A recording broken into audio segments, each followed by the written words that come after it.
It was the morning of October 13, 1944.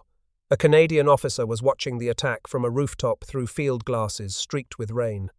Below him, 4 rifle companies of the Black Watch of Canada were crawling across 1,200 yards of open beet field toward a railway embankment that the Germans had turned into a wall of machine guns. He could not believe what he was seeing. The phrase that survived in the regimental war diary, written down in the calm, professional cadence of a man making a record under fire, was 4 words long. And it was not the kind of thing you wrote unless you were certain. The companies are being annihilated. These were not the words of a journalist. They were not propaganda, and they were not exaggeration.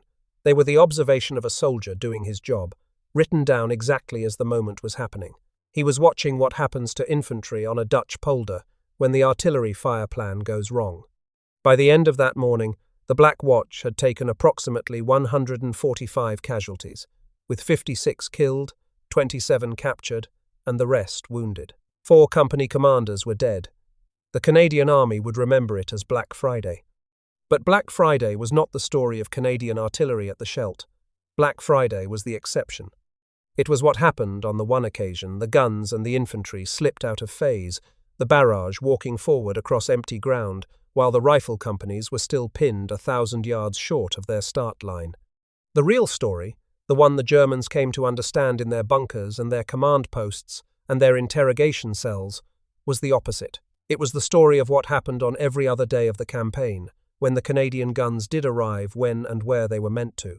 And it was a story so consistent, so methodical, so suffocating, that when historians went back through the captured German testimony decades later, they found the same observation appearing again and again.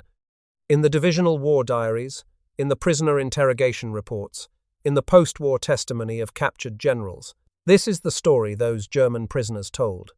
It is the story of why a small force of Canadian gunners, working in a flooded estuary in October and November of 1944, became, in the words of the men they were shooting at, the single most decisive arm of the Allied advance into the Netherlands. To understand why this matters, we have to understand what the German soldier had learned to fear by the autumn of 1944. By that point in the war, he had been bombed, shelled, and strafed for years. He had developed a kind of grim taxonomy for the enemies who were closing in on him from 3 directions. American artillery, he respected for its abundance, the seemingly bottomless supply of shells that could turn a square kilometer into churned earth. Soviet artillery, he feared as a force of nature, a cataclysm of guns and rocket launchers that arrived without warning. British artillery, he knew well from years of campaigning in North Africa and Italy. It was professional, accurate, and reliable. But the Canadian artillery he met on the Scheldt was something else. It was not larger than the others. It was not better supplied. It was not equipped with secret weapons. What it had was something stranger. It had time. It had method.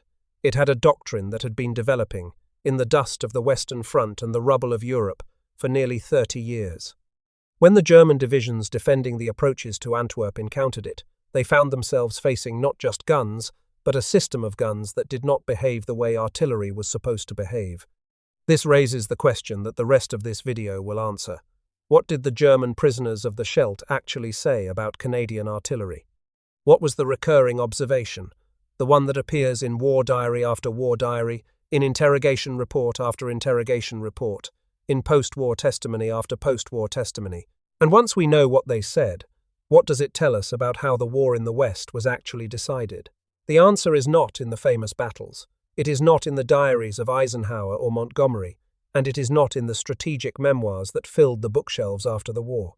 The answer is in the mud of the Leopold Canal, where Canadian gunners laid down a curtain of fire so dense that an enemy battalion could not move through it. It is in the rubble of Vlissingen at dawn, when 300 guns silhouetted the Dutch coastline against their muzzle flashes.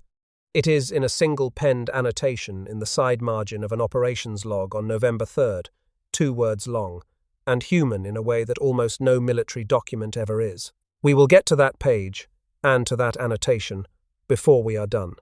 But first, to understand the Canadian guns at the Scheldt, we have to understand what the Canadian Army actually was in the autumn of 1944. The image people carry today of Canada as a quiet middle power defined by peacekeeping and politeness did not exist yet.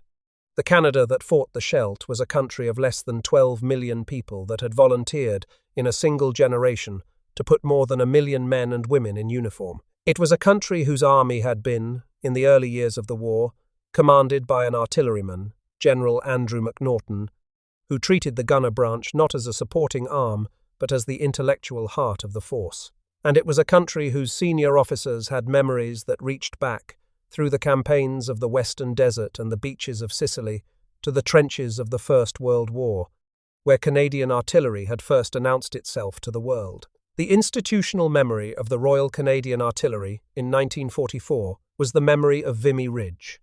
In February 1917, McNaughton, then a young officer, had been made the counter-battery staff officer of the Canadian Corps. His task was to find and destroy the German guns before the Canadian infantry attacked.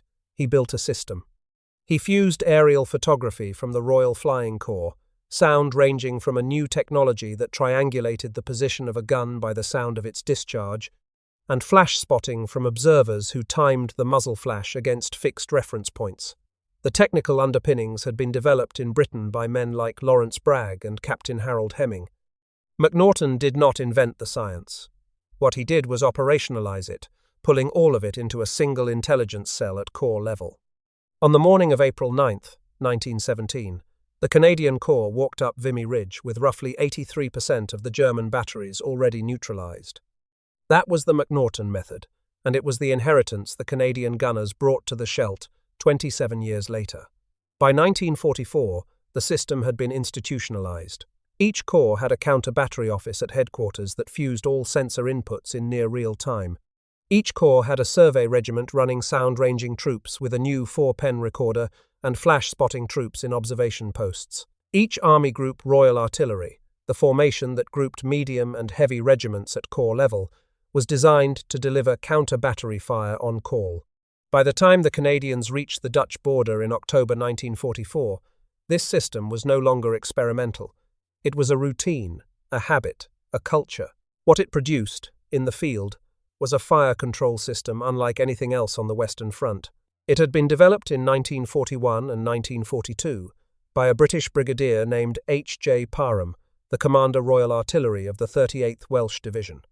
Parham had recognized that the new high-frequency radios meant that a forward observation officer in a slit trench could speak directly to a divisional headquarters, and through the divisional headquarters, to every gun within range. He built a hierarchy of fire calls based on this insight. The system was codified in artillery training pamphlets, refined in trials at 13th Corps in late 1942, and adopted across the Commonwealth armies by the time of the Normandy invasion. It worked like this. A forward observation officer, often a lieutenant or a captain, would identify a target. He would key his radio. He would call out one of a small set of code words, each spoken 3 times for clarity in the static. Mike target, Mike target, Mike target. That was a request for the 24 guns of his own field regiment. Uncle target, Uncle target, Uncle target. That brought down the 72 guns of his entire division. Victor target, Victor target, Victor target. That fired the field guns of an entire corps, 216 guns, plus the medium and heavy thickening of the Corps Army Group Royal Artillery. William Target was the call that brought down every gun in the army that could reach the location. Yoke Target reached higher still, every gun across the whole army group, the kind of fire plan reserved for moments when a single concentration could decide an entire battle. The trials had shown that 144 guns could be brought to bear on an opportunity target within 5 minutes of the call.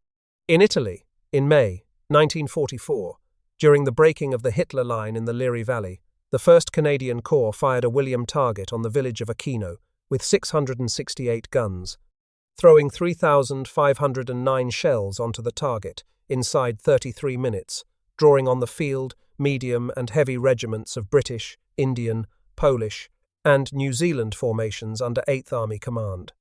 In a routine Mike target with his own regiment, a forward observation officer could expect the first rounds on the ground 3 to 5 minutes after he keyed his microphone. The standard rate of fire of a 25-pounder field gun, the workhorse of Commonwealth artillery, was 3 rounds per minute sustained, 5 rounds per minute for intense fire. A single battery could put 40 rounds on a German position in 8 minutes. The decisive doctrinal advantage of this system was that the call was not a request, it was an order. A Canadian forward observation officer, even a junior one, could directly order a Mike, an uncle, or in priority cases, a Victor. He did not have to ask permission. He did not have to wait for a fire direction center to weigh his request against other demands. The American system was different in a different way. American artillery was no less effective, no less centralized, no less coordinated. But its architecture relied on a fire direction center at battalion level computing fire data continuously, with forward observers calling in fire missions for that center to allocate. The Commonwealth system put the trigger in the hand of the man with the radio. He did not allocate, he fired. This was the technical foundation of what the German prisoners would soon describe. It was the inheritance of Vimy Ridge, refined through Sicily and Italy and Normandy, and now arriving on the flooded farmland of the Netherlands. The Canadian gunners did not have more guns than the Americans. They did not have heavier guns than the British. What they had was a faster nervous system. The hand of the forward observation officer was connected directly to the trigger of every gun within range, and the time between the thought and the shell was measured in minutes. When the 1st Canadian Army arrived on the southern bank of the Scheldt estuary in early October 1944, it found itself facing some of the worst terrain in Europe and one of the most strategically important objectives of the entire war. The port of Antwerp had been captured intact by the British on September 4th. It had docks, cranes, warehouses, and the rail capacity to supply every Allied army from Switzerland to the North Sea. There was just one problem. Antwerp lay 60 miles inland from the sea, at the head of an estuary controlled at its mouth by German guns. Until those guns were silenced, not a single Allied ship could enter the port. And until the port was open, the Allied armies driving toward Germany would remain on the long, brittle supply line that ran all the way back to the beaches of Normandy. The job of opening Antwerp fell to the 1st Canadian Army. The acting commander was Lieutenant General Guy Simonds, who had stepped up after Lieutenant General Harry Crerar was hospitalized in England with severe anemia, brought to medical attention by an acute attack of dysentery in mid-September. Crerar would not return to active command until November 7th. Simonds was a gunner himself, sharp-tempered, brilliant, and uncompromising. The senior artillery officer of the army was Brigadier Hon. Brownfield, known throughout the gunner branch as Brownie, who had won the Military Cross in the First World War for directing the care of wounded men under high explosive and gas barrage. The Commander Corps Royal Artillery of the 2nd Canadian Corps, the man who would actually coordinate the fire plans of the Scheldt battles, was Brigadier A. Bruce Matthews. The Commander Royal Artillery of the 3rd Canadian Infantry Division, the formation that would bear the weight of the Breskens fighting, was Brigadier PAS Stanley Todd, who had directed the Canadian fire support at Juno Beach on D-Day from the bridge of the headquarters ship Hillary, and who had won the Distinguished Service Order for it. Around these officers stood the regiments. The 2nd Canadian Infantry Division had 3 field regiments of the Royal Canadian Artillery, the 4th, the 5th, and the 6th, each with 24 towed 25-pounders. The 3rd Division had the 12th, 13th, and 14th Field Regiments, with the 19th Army Field Regiment in support when needed. The 4th Canadian Armoured Division had the 15th Field, and the 23rd self-propelled, the latter equipped with sextons.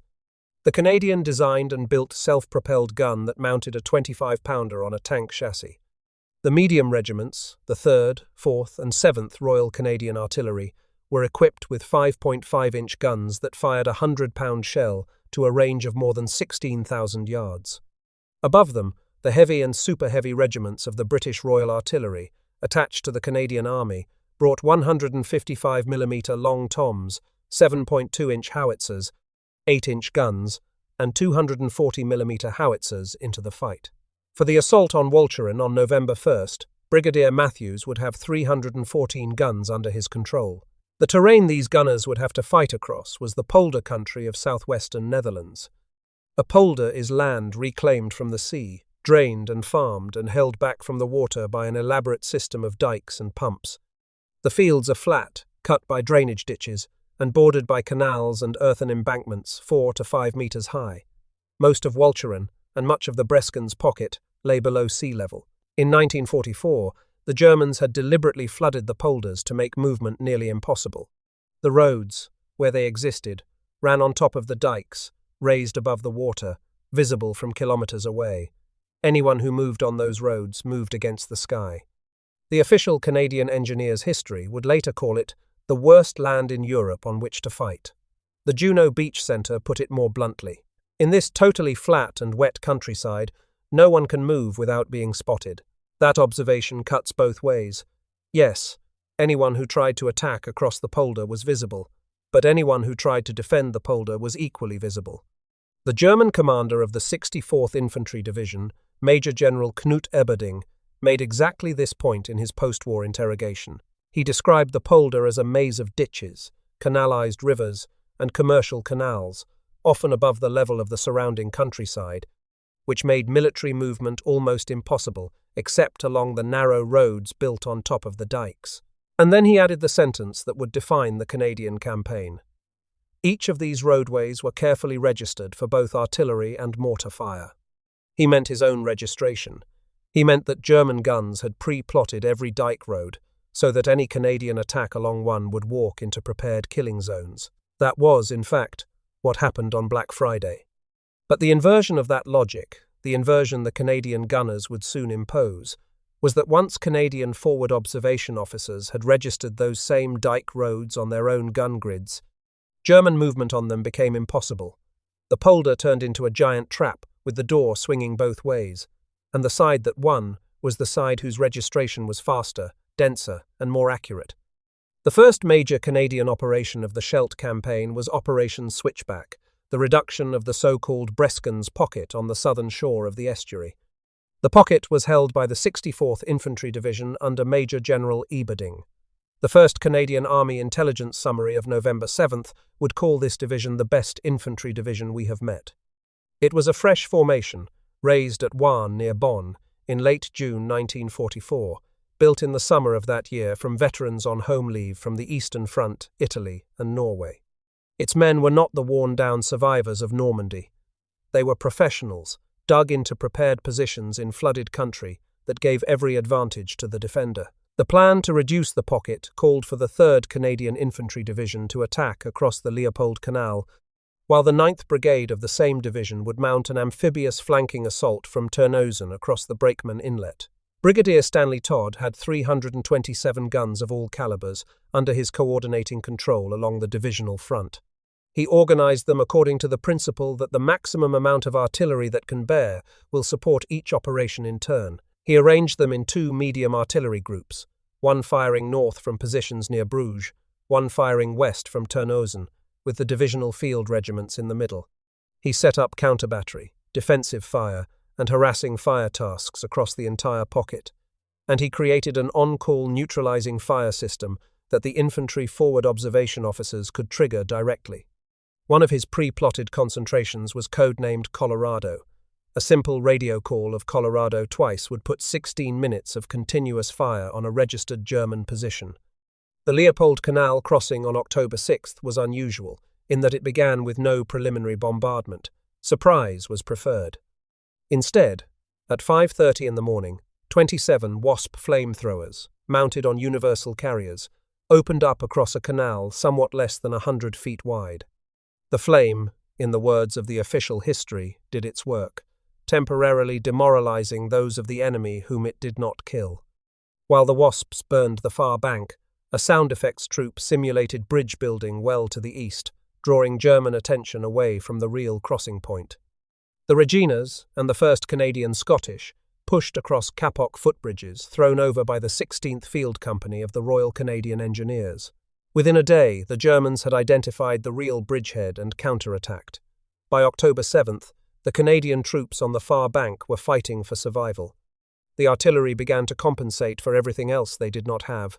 There was no air support that day. The weather had grounded the typhoons. There was no armor.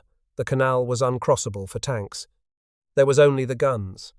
The war diary of the Regina Rifles for October 12th records the scale of what was happening.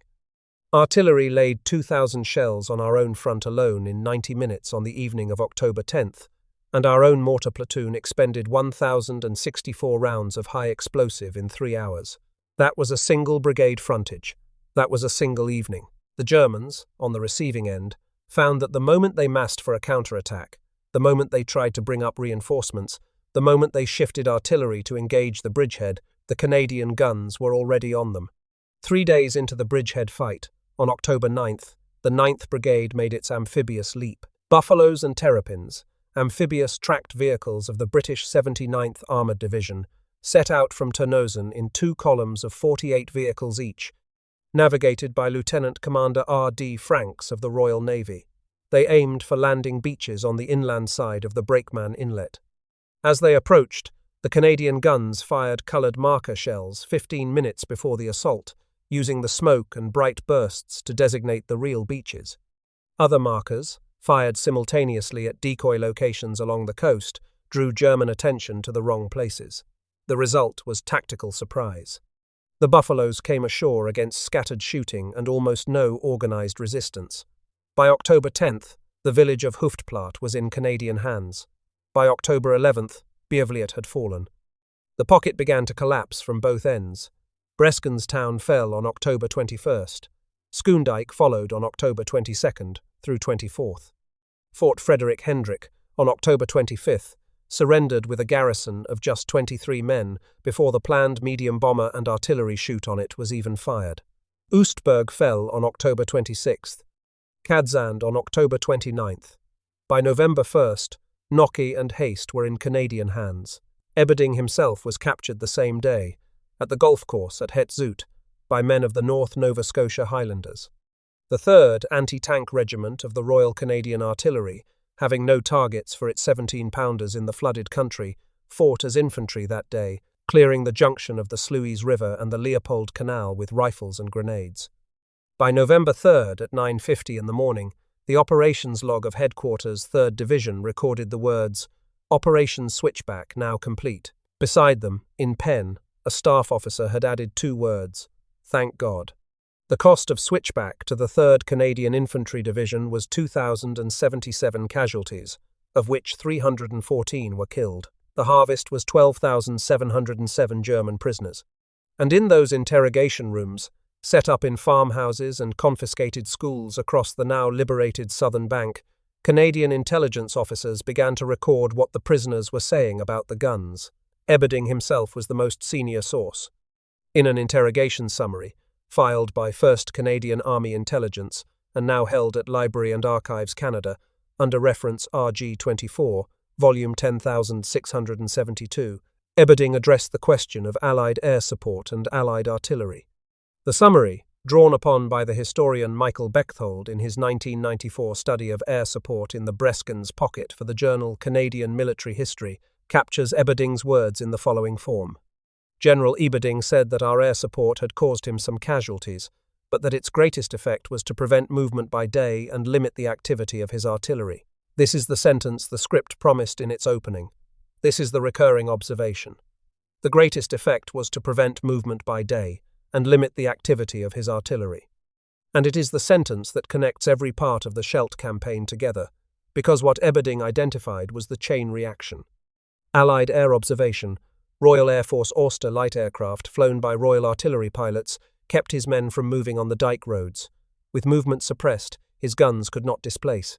With his guns unable to displace, Canadian counter-battery fire raged on them and silenced them at leisure.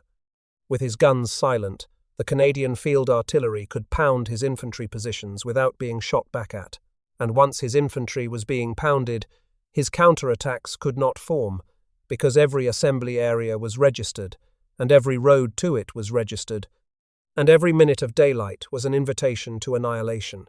The Canadians did not just have guns. They had a system that turned the German defenders into men trapped under glass. Eberding was interviewed again, after capture, by Major General D.C. Spry, the commander of the 3rd Canadian Infantry Division. Spry's account of that conversation, reconstructed from divisional records by the historian Terry Kopp, captures something essential about the contrast between the 2 ways of waging war. Eberding faulted Spry, with the arrogance of a typical German general, for failing to exploit opportunities for rapid advance. Spry was quite certain that it was better to fight the battle with overwhelming force, taking whatever time was necessary. It was a deliberate doctrine. The Canadian command had decided, as a matter of policy, that they would rather spend ammunition than men. The German prisoners who survived the campaign survived precisely because that policy worked. They were alive to be interrogated because Canadian shells had broken the resistance around them before grenade range was ever reached. While Switchback ground forward on the southern bank, the 2nd Canadian Infantry Division was attacking eastward across the Isthmus of South Beveland in Operation Vitality. The acting divisional commander was Brigadier R. H. Kiefler. The opposition was a mixed force from the 70th Infantry Division, the 245th, and parts of Battle Group Chill. The terrain was the same flooded polder, cut this time by a major waterway, the Beveland Canal. Operation Vitality 1 opened on October 24th. The official history describes the artillery preparation in a single sentence. After half an hour's bombardment by 7 field and medium regiments, the attack went in at 4:30 in the morning on October 24th. The Royal Regiment of Canada led, with mixed armoured columns of the 10th Armoured Regiment of the Fort Garry Horse and the 8th Reconnaissance Regiment, with Essex Scottish Infantry mounted in armoured 1,500-weight trucks. The advance was halted by mines, mud, and a single, well-placed German anti-tank gun that destroyed the leading vehicles before being silenced. Ryland fell to the Royal Hamilton Light Infantry. On the evening of October 25th, the South Saskatchewan Regiment crossed the Beveland Canal in assault boats at midnight on October 27th. Operation Vitality 2, on October 26th, was an amphibious leap across the western Scheldt by the 156th Brigade of the British 52nd Lowland Division, under Canadian command. The flotilla, again navigated by Lieutenant Commander Franks, sailed from Terneuzen in the dark. The Canadian guns opened at 4:30 in the morning. 20 minutes later, at 4:50, the brigade landed at Hodekenskirke on 2 beaches, one with slight resistance and the other with none at all. By October 31st, the Royal Regiment of Canada had cleared the bunkers at the eastern end of the Walcheren Causeway and captured 153 German prisoners. The Walcheren Causeway itself was the next obstacle, and it was a nightmare in miniature. The causeway was approximately 1,200 yards long and 40 yards wide. It carried a single-track railway, a road, and a bicycle path. German engineers had cratered the centre, and the craters had filled with armpit-deep water, making the causeway impassable to vehicles. A brigade situation report described what greeted the first attackers. The enemy was firing at least one very heavy gun, the shells of which raised plumes of water 200 feet high when they fell short. He was also ricocheting armour-piercing shells down the causeway, which was hard on the morale of the men. A man on the causeway was a man on a knife edge of stone, water on both sides, German fire from the front, and his own divisional fire passing overhead. The first attack, by the Black Watch on the afternoon of October 31st, was repulsed. The second attack, by the Calgary Highlanders that night, ground forward through a fire plan that had been postponed twice, finally coming down at 6:05 in the morning, an hour later than first scheduled. The leading company of the Calgary Highlanders reached the western end at dawn on November 1st. By 5:30 that afternoon, a German counterattack had pushed the Calgarys back 300 yards onto the causeway. The brigade major of the 5th Brigade, George Hees, crossed the causeway personally to take command of a Calgary company that had lost both of its officers and was wounded by a sniper while accompanying the 1st Relief Platoon of the Glasgow Highlanders forward. The decisive fire plan came on November 2nd. The official history describes it precisely. The attack began on time, with 3 medium regiments firing counter-battery tasks and 3 field regiments firing a barrage. The Régiment de Maisonneuve, supported by this 5-regiment fire plan, jumped off at 4 in the morning. Behind them, with the leading company, walked Lieutenant D.G. Innes of the 5th Field Regiment of the Royal Canadian Artillery. He was the forward observation officer responsible for laying on the smoke that would cover any forced withdrawal. He was wounded by German fire. He stayed at his post. He brought the smoke down precisely when it was needed. He was awarded the Military Cross. The 5th Brigade lost 135 men in 3 days on the causeway. The 2nd Canadian Infantry Division as a whole, from the Antwerp-Turnhout Canal to the end of the Scheldt campaign, lost 207 officers and 3,443 other ranks, a total of 3,650. While the causeway burned, the 6th Battalion of the Cameronians of the British 157th Brigade slipped quietly across the slow channel 2 miles to the south in assault boats, almost unopposed. and linked with the causeway bridgehead early on November 4th. The pattern of the Scheldt was now complete. Wherever the Germans concentrated, the Canadian guns fixed them. Wherever the Canadians chose to move, they moved through gaps the artillery had created. The final piece was Operation Infatuate, the assault on Walcheren Island itself. Walcheren was the cork in the bottle of the Scheldt. Its coastal batteries, manned by the Marine Artillery Battalion 202 of the Kriegsmarine, mounted heavy guns covering every approach. There were 4 15-centimetre guns at Deschutes, 4 15-centimetre guns plus a battery of 7.5 and 20mm pieces between Zouteland and Westkapelle, 4 9.4-centimetre guns at Westkapelle itself, and most formidably, 4 220mm guns plus a single 150mm piece at Domburg.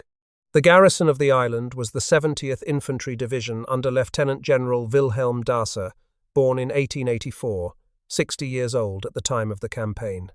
His division was composed largely of soldiers with chronic stomach ailments who had been concentrated together so that special rations, including white bread, could be efficiently issued.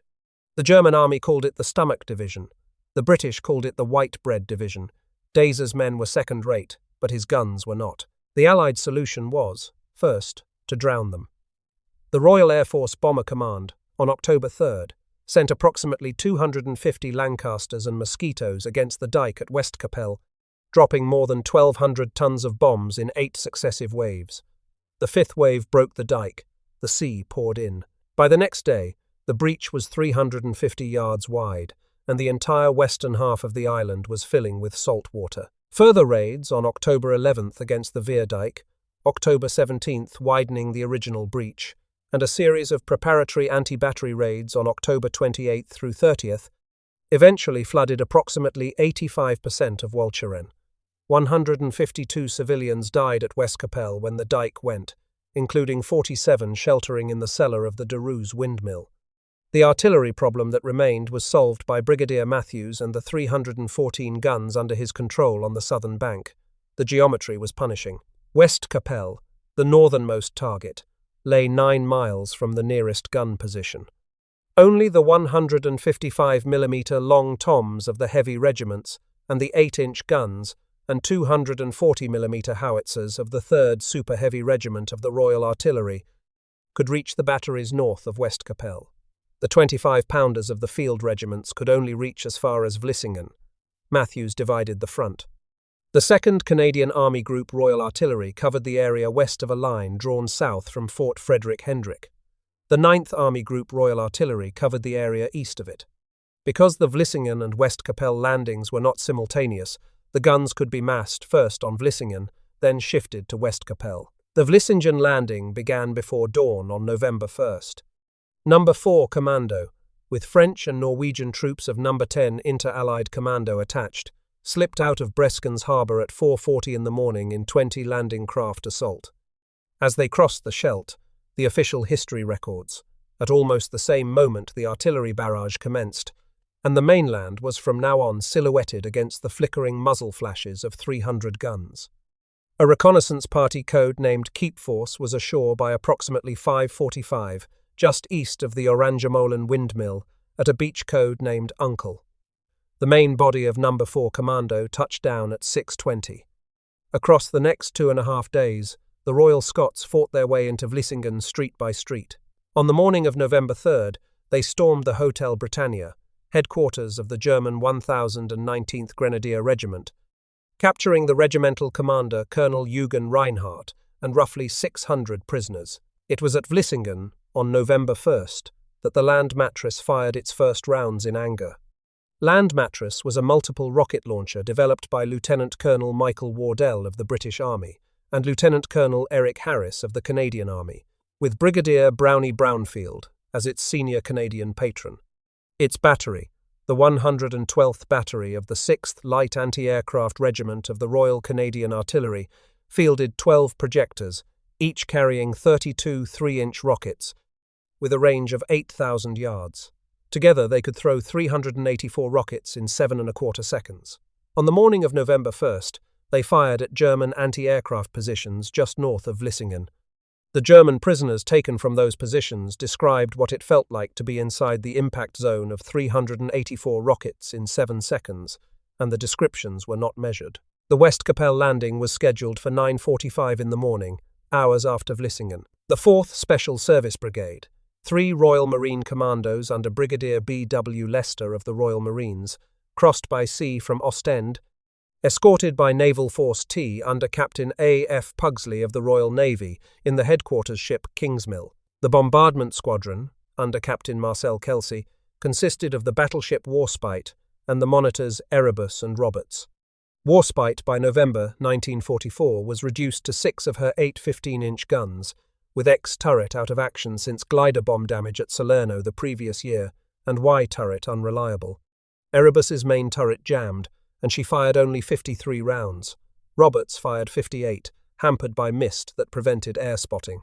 Warspite fired 353 15-inch shells in 21 salvos, the last time she would fire her guns in war, after a service that had taken her from Jutland in 1916 to the Mediterranean and back. The actual touchdown of the leading commandos came at 25 minutes behind schedule, the delay paid for in fire still coming from German batteries that had not yet been silenced. The support squadron Eastern Flank, 27 specialized landing craft under Commander Kenneth Seller of the Royal Navy, deliberately drew German fire onto themselves, so the Buffalo-laden landing craft tank vessels behind them could close the breach in the dike. 9 of the 27 were sunk, 7 more were disabled. The squadron took roughly 172 killed and 126 severely wounded. Inside the breach, 3 Marine commandos came ashore through the gap that the Bomber Command had blown a month before. Number 41 Commando turned north, number 48 south, number 47 through the gap toward the southern half of the island. The German batteries were silenced one by one.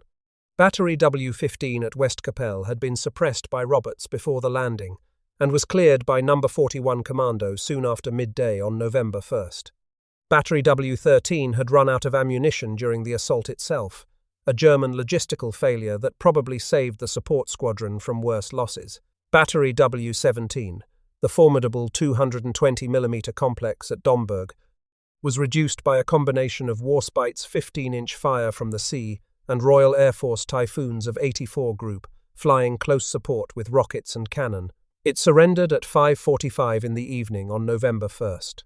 Battery W-11 at Dishuk, the last to fall, was attacked between 8:30 and 9 in the morning on November 2nd by number 47 Commando, after Typhoons and Erebus had silenced its guns. Deiser surrendered on November 6th at Middelburg. The story of his capture is itself half farce, half tragedy. Major Hugh Johnston of the 7th and 9th Battalion Royal Scots, with the machine gun company of the 7th Manchesters and a squadron of the 11th Royal Tank Regiment, reached Middelburg in Buffaloes, far ahead of the main advance, with a force smaller than the German garrison they were supposed to capture. Deiser, with 2,000 troops still under his command, refused to surrender to a mere major. Johnston temporarily promoted himself to colonel and presented the amphibious vehicles as armor. Deiser, satisfied that the formalities of rank and arm had been observed, gave up the city and his command. And it was after his capture, in a subsequent interrogation, that he gave the testimony that closes the German side of this story. The official history records the Deiser interrogation in a single passage. The operation at Vlissingen, he said, was substantially aided by counter-battery fire from across the river. Every coast defence gun on the south side of the island, in his words, had been put out of action by this fire, or by flooding or bombing. The Canadian official historian, C.P. Stacey, hedged the claim with the phrase, perhaps with some exaggeration. He hedged it because Deiser had every reason to flatter his captors, but the bones of the claim are not in dispute. The German batteries on Walcheren had been systematically reduced, in the days before the landing, by a combination of bombing, flooding, and counter-battery fire. The ratio of those contributions can be argued. The fact that a captured German general, 60 years old, broken by defeat, told his interrogators that his coastal artillery had been put out of action by Canadian guns is in the record. Deiser's testimony and Eberding's testimony together form the recurring observation that this video promised at the outset.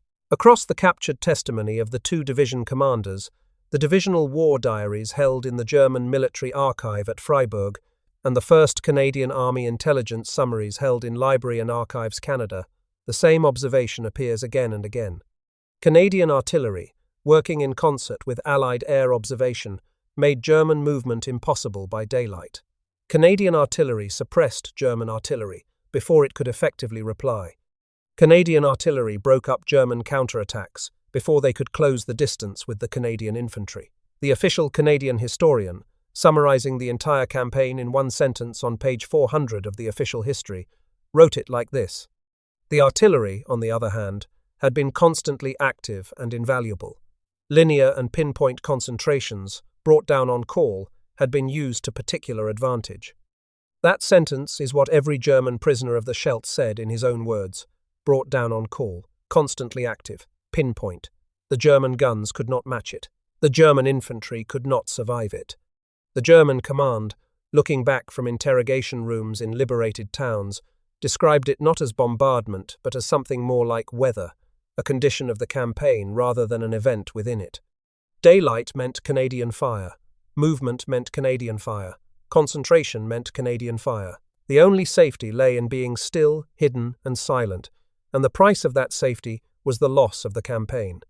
Compared to the German experience of fighting other Allied armies, this was a distinct phenomenon.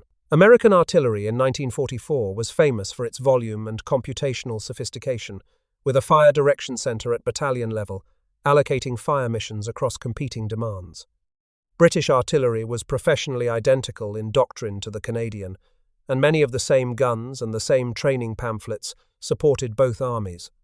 But by 1944, the British infantry divisions were stretched thin from 5 years of war, and their generals were under explicit orders to minimize casualties.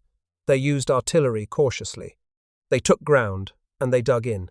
Canadian artillery was not asked to be cautious. It was asked to be everywhere, all the time, and it was. The combination of British doctrinal sophistication, American abundance of shells, and the fresh, aggressive volunteer manpower of the Canadian Army produced a force the Germans had not seen on the Western Front before. The Canadian gunners were not invincible.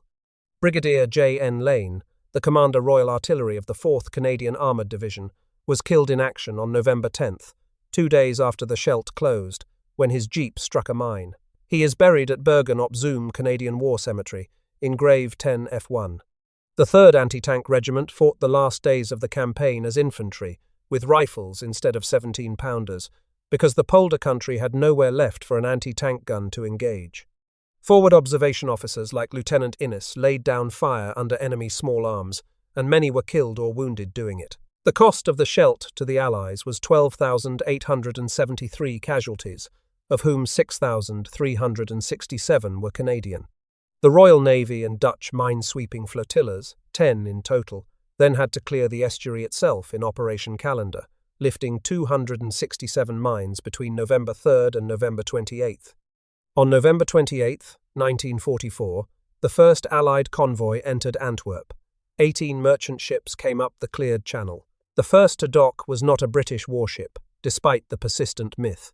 It was the Fort Cataraqui, a Canadian-built North Sands-class freighter completed at Davy Shipbuilding in Lausanne, Quebec, in October 1942. A Canadian ship, opening a Belgian port, after a Canadian campaign. By the spring of 1945, Antwerp was unloading Allied supplies at a rate that climbed from roughly 400,000 tons a month at the start of the year to 1,340,000 tons in April alone.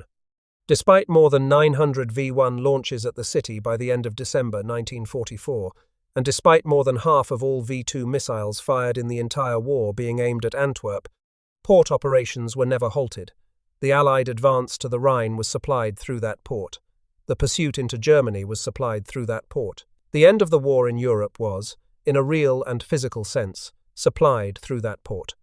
When the official opening ceremony was held at Antwerp, no Canadian Army officer was invited. The delegations were British and American only. The men who had cleared the Scheldt, who had crossed the Leopold Canal under Wasp flame and forced a passage across the Walcheren Causeway under ricocheting armour, piercing shells, who had buried their dead in the polder and turned their 17-pounders into rifles when there was nothing left to shoot, who had laid down fire so dense and so fast that two German generals, separately and independently testified to its effects, were not present at the moment their work bore fruit. One witness reportedly observed that the only Canadian present was the Fort Cataraqui herself, tied up at the quay. The official history, the canonical Canadian account, contains this last small irony in its endnotes, without commentary. The historian did not need commentary. The arithmetic was sufficient. The Canadians took the casualties, the Germans paid the price, the British and Americans cut the ribbon, and the war moved on. That, then, is the answer the German prisoners gave at the Scheldt. Asked, in interrogation room after interrogation room, what had happened to them, they did not say it was the bombs. They did not say it was the commandos, or the buffaloes, or the flooded dikes. They said it was the artillery. They said it was the fact that every road they tried to use was registered, every battery they tried to mass was located within minutes, and every counterattack they attempted was broken before it began. They said that the greatest effect of the Allied air, in the words of their own captured general, was to prevent movement by day and limit the activity of his artillery. They said that every coast defense gun on the south side of the island had been put out of action by counter-battery fire, or by flooding, or by bombing. The thread that runs through every page of their testimony is the same. It is the consequence of a fire control system whose foundations were laid at Vimy Ridge 27 years earlier, refined for 2.5 decades across 2 world wars, and arrived in its mature form on the flooded farmland of the Netherlands in October and November of 1944. The men who built that system, and the men who fought it, did not know they were writing the answer to a question that historians would still be asking 80 years later. They were only doing their work. But the work, when it was finished, had a shape. The shape was the answer. And the answer was waiting. In the operations log of Headquarters 3rd Canadian Infantry Division, scribbled in pen on the morning of November 3rd, beside the typewritten line that read, "Operation Switchback now complete." 2 words. Thank God.